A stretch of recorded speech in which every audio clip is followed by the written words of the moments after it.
Vous est-il déjà arrivé de sentir vos pensées tourner en boucle, comme un tourbillon que rien ne peut arrêter?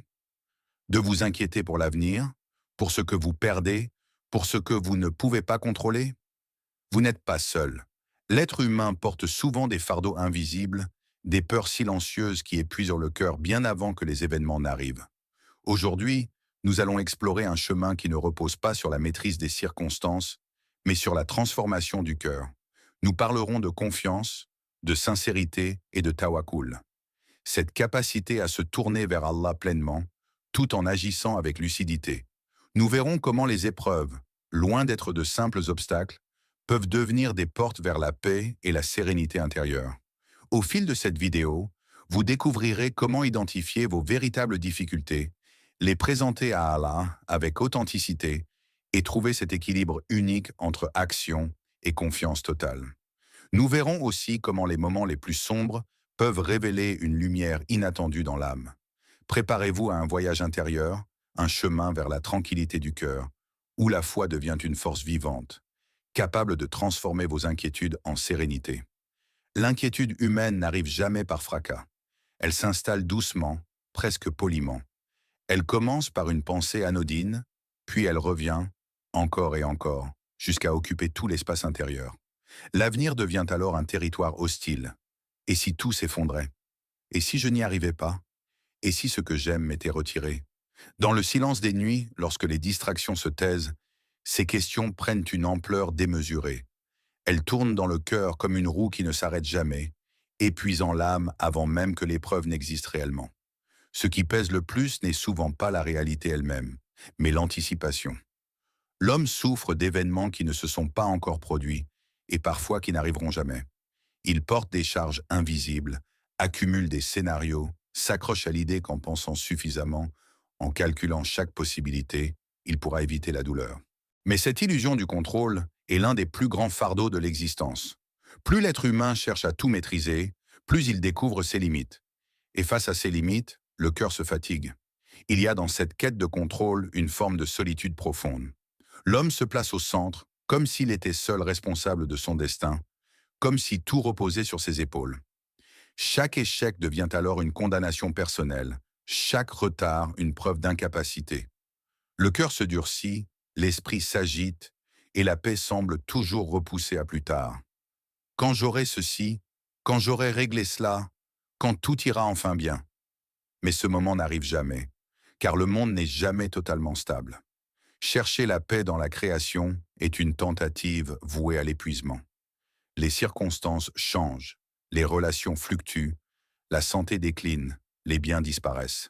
Ce qui dépend du monde ne peut offrir qu'une tranquillité fragile, temporaire. Et pourtant, l'homme y revient sans cesse, espérant que cette fois-ci, ce sera différent.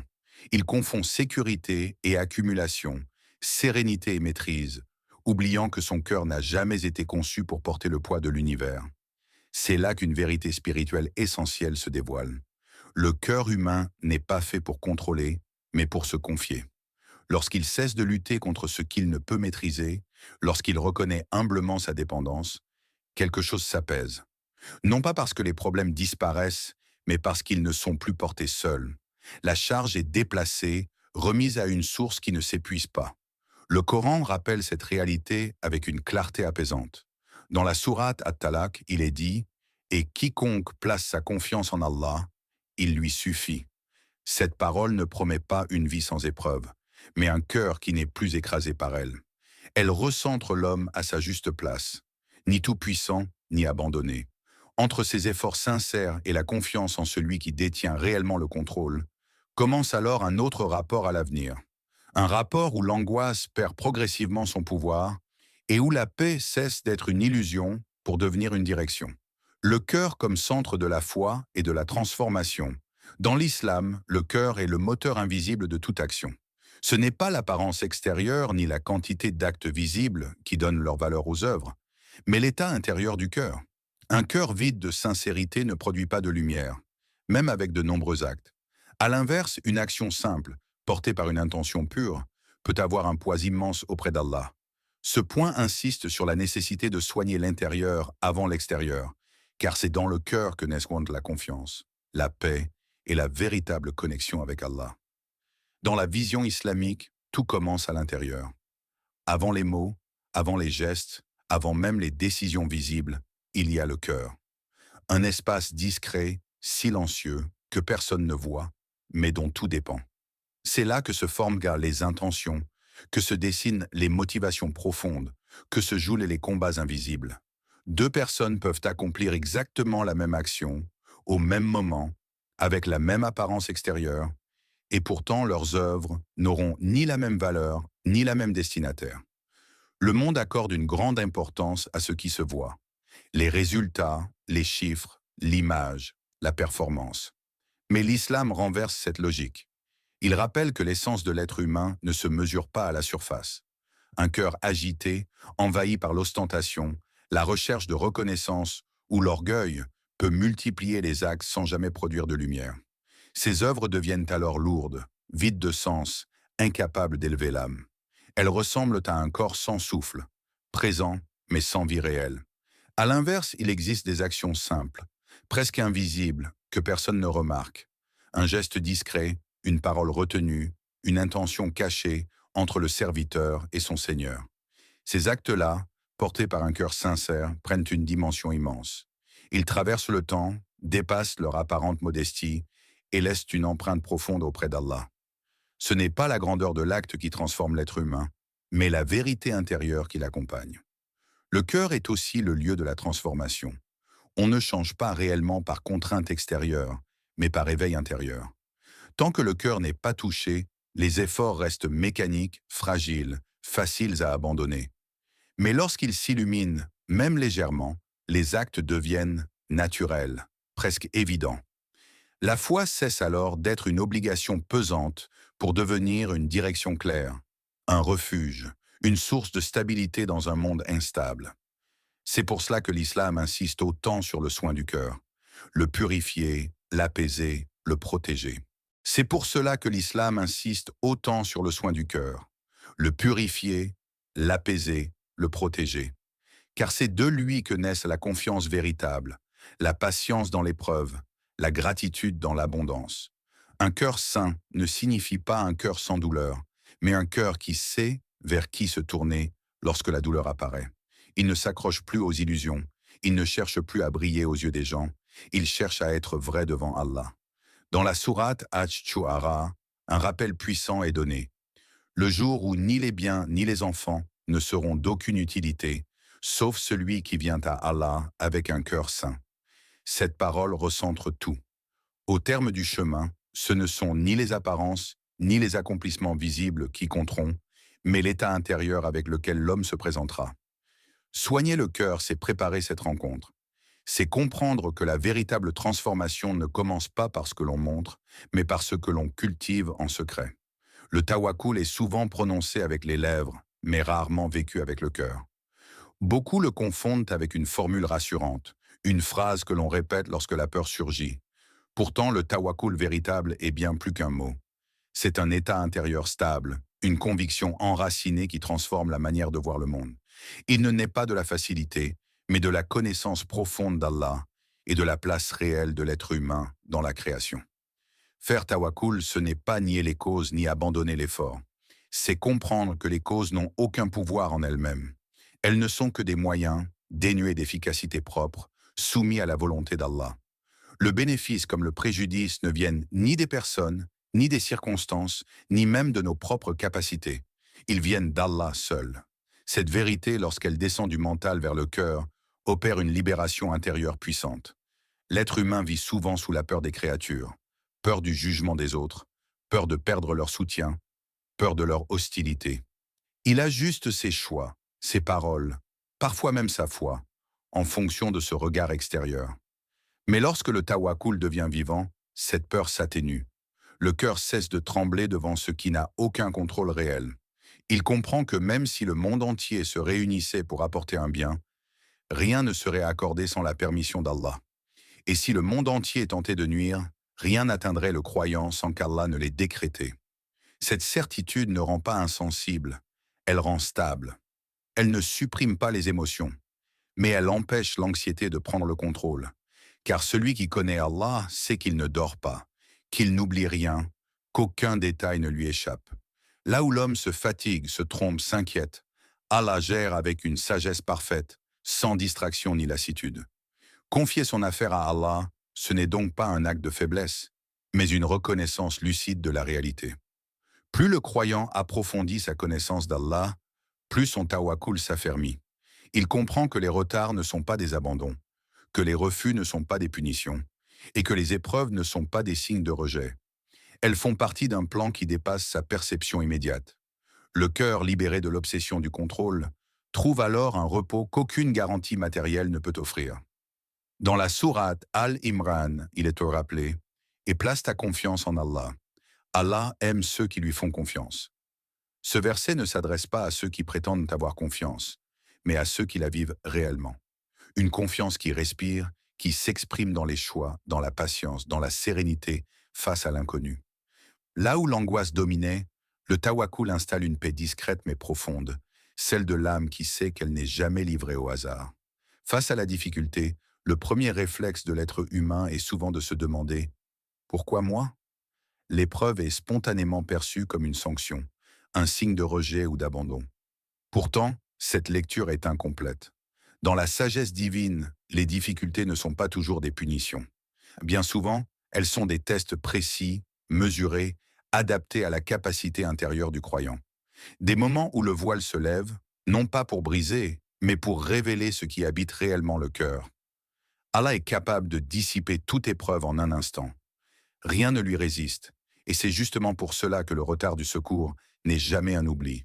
Il est un choix qui vise le cœur plus que la situation elle-même. L'épreuve devient alors une question silencieuse posée à l'âme. Sur quoi reposes-tu vraiment? Sur ce que tu vois ou sur celui que tu ne vois pas? Vas-tu t'agiter, t'effondrer intérieurement ou rester ferme malgré l'incertitude? C'est dans ces moments que la sincérité du tawakkul se dévoile. Tant que tout va bien, la confiance est facile à proclamer. Mais lorsque les portes semblent fermées, lorsque les solutions tardent, lorsque la peur se rapproche, le cœur est mis à nu. L'épreuve agit comme un révélateur. Elle fait apparaître les attachements cachés, les dépendances invisibles, les peurs profondes. Et ce dévoilement, bien qu'inconfortable, est une forme de miséricorde. Les récits des prophètes en sont la preuve la plus éclatante. Leur vie n'a pas été exempte de danger, de solitude ou de douleur. Au contraire, ils ont souvent traversé les situations les plus extrêmes.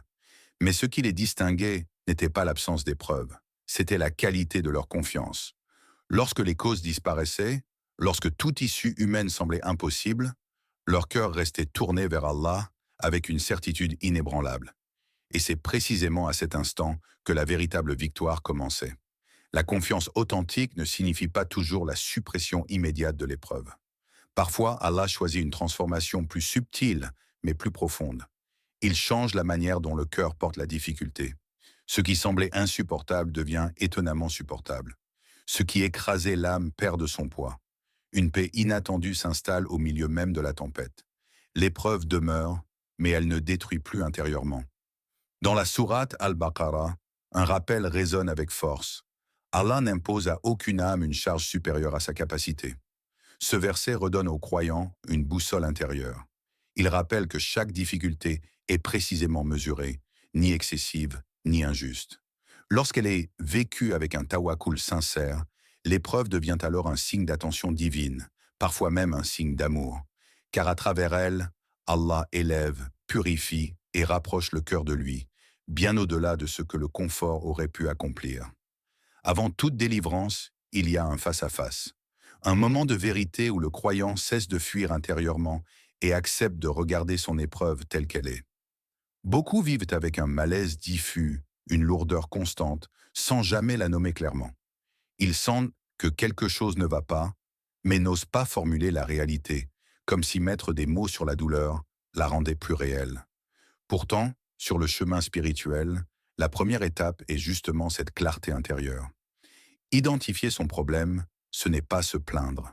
Ce n'est pas non plus s'enfermer dans la difficulté. C'est reconnaître honnêtement ce qui pèse sur le cœur. Une peur précise, un manque bien défini, une blessure ancienne, une situation concrète. Lorsque le croyant nomme son épreuve, il cesse de la porter de manière confuse et écrasante. La charge se structure, devient intelligible et paradoxalement, elle s'allège. Le cœur respire mieux lorsqu'il n'est plus envahi par un brouillard émotionnel. Présenter son problème à Allah est un acte d'adoration en soi. Il ne s'agit pas de discours élaborés ni de formulations parfaites. Il s'agit de vérité. Dire à Allah exactement ce que l'on ressent, ce que l'on craint, ce que l'on espère. Sans masque, sans détour, sans prétendre aller bien lorsque ce n'est pas le cas. Cette démarche renforce l'humilité, car elle rappelle au croyant sa dépendance totale. Reconnaître son besoin, c'est reconnaître implicitement qu'on ne se suffit pas à soi-même. Cette clarté oriente également la supplication. Une invocation vague reflète souvent un cœur dispersé. À l'inverse, une demande précise naît d'une lucidité intérieure. Le croyant sait ce qu'il confie à Allah et pourquoi il le confie. Il ne s'adresse pas à un inconnu, mais à celui qui connaît déjà tout et qui attend néanmoins que son serviteur s'exprime. Car Allah aime que l'on se tourne vers lui consciemment, volontairement, avec un cœur présent. Il y a dans cet échange une intimité particulière. Lorsque le croyant expose son problème à Allah, il ne cherche pas seulement une solution. Il cherche un soutien, une écoute, une proximité. Et cette proximité, avant même la réponse visible, apaise déjà l'âme. Le cœur comprend qu'il n'est pas seul avec son fardeau. Il est entendu, même dans ses hésitations, même dans ses faiblesses. Le Coran évoque cette sincérité du cœur à travers les paroles du prophète Ya'qub dans la sourate Yusuf. « Je ne me plains qu'à Allah de mon chagrin et de ma tristesse ». Cette phrase résume une posture spirituelle puissante. Elle montre qu'exposer clairement sa douleur à Allah n'est pas un signe de faiblesse, mais de foi. C'est une étape essentielle vers la confiance véritable. Car un cœur qui sait ce qu'il porte et à qui il le confie est déjà en chemin vers la paix. Dans la spiritualité islamique, il n'existe pas de contradiction entre l'action et la confiance. Bien au contraire, le véritable équilibre repose sur l'union de ces deux dimensions. S'en remettre totalement à Allah ne signifie pas rester immobile ni attendre passivement que les choses changent. Cela signifie agir avec sérieux, tout en sachant profondément que l'action, à elle seule, ne crée pas le résultat. Le croyant avance, mais son cœur ne s'accroche jamais à ce qu'il fait. Il s'attache à celui pour qui il agit. Prendre les moyens fait partie de l'adoration. Travailler, réfléchir, consulter, demander conseil, se soigner, chercher des solutions concrètes. Tout cela est une forme d'obéissance lorsque l'intention est droite. Le prophète, que la paix et le salut d'Allah soient lois sur lui, n'a jamais enseigné la négligence ni l'abandon des causes. Mais il a enseigné quelque chose de plus subtil et plus profond. La place exacte que doivent occuper ces causes dans le cœur. Elles sont nécessaires, mais elles ne sont jamais souveraines. Le danger apparaît lorsque le cœur commence à dépendre des moyens. Lorsque la réussite est attribuée uniquement aux efforts, aux compétences ou aux stratégies, l'ego se renforce et la peur grandit. Car ce qui dépend des causes est instable par nature. Elles peuvent fonctionner aujourd'hui et échouer demain. Elles peuvent être présentes un instant et disparaître l'instant suivant. Un cœur attaché aux causes devient alors fragile, inquiet, constamment sous tension. À la première faille, il se brise. À l'inverse, lorsque le croyant place son attachement en Allah, les causes reprennent leur juste place, celle d'outils. Elles ne sont ni idéalisées, ni craintes. Si elles réussissent, le cœur remercie Allah. Si elles échouent, le cœur ne s'effondre pas, car il sait que le résultat n'a jamais dépendu d'elle. Cette posture intérieure crée une stabilité rare. Le croyant agit pleinement, mais son âme reste paisible, détachée de l'issue visible. Il y a dans cet équilibre une liberté intérieure immense. La peur du résultat diminue, la pression se relâche. L'effort devient plus sincère, plus fluide. Le croyant ne travaille plus dans l'angoisse, mais dans la confiance. Et cette confiance apporte une paix immédiate, bien avant que la situation ne se résolve extérieurement. Car le cœur a déjà trouvé son point d'appui. Dans la sourate Al-Anfal, une orientation claire est donnée, et placez votre confiance en Allah si vous êtes croyant. Ce verset ne nie pas l'action, il la purifie. Il rappelle que l'essence de la foi ne réside pas dans l'abandon des moyens, mais dans le détachement du cœur vis-à-vis d'eux. Lorsque l'effort est sincère et la confiance totale, le croyant avance sans être écrasé par l'incertitude. Et même au cœur de l'attente, son âme goûte déjà à une forme de délivrance. Ô Allah, toi qui connais le secret des cœurs et ce qu'ils portent en silence, fais descendre sur nous une paix qui ne dépend ni des circonstances ni des issues visibles. Apaise nos âmes lorsque l'inquiétude les envahit et raffermis nos cœurs lorsque la peur tente de s'y installer. Accorde-nous un tawakkul vivant et sincère, une confiance qui ne vacille pas quand les causes s'effondrent et qui ne s'enorgueillit pas lorsqu'elles réussissent. Fais de toi notre point d'appui, notre refuge dans l'épreuve comme dans l'aisance. Illumine nos nuits de certitude et allège nos fardeaux par le rappel de ta présence. Éloigne de nous l'angoisse, la tristesse et la peur de l'avenir. Apprends-nous à voir dans chaque difficulté un appel vers toi et dans chaque attente une occasion de te rapprocher. Transforme nos épreuves en portes de miséricorde et nos faiblesses en chemin d'élévation. Dans tes paroles apaisantes, il est rappelé: n'est-ce point par l'évocation d'Allah que les cœurs se tranquillisent? Ô Seigneur, accorde la paix aux musulmans où qu'ils soient. Guéris les cœurs blessés, redonne espoir aux âmes fatiguées et guide-nous vers ce qui est meilleur pour notre dunya et notre akhira. Amin. Si cette vidéo vous a touché ou apporté un éclairage, pensez à laisser un like pour montrer votre soutien. N'hésitez pas à la partager avec vos proches afin que ce message puisse atteindre ceux qui en ont besoin. Et surtout, abonnez-vous à la chaîne pour ne manquer aucune vidéo qui nourrit le cœur et renforce la foi. Chaque geste compte et nous aide à continuer ce chemin ensemble.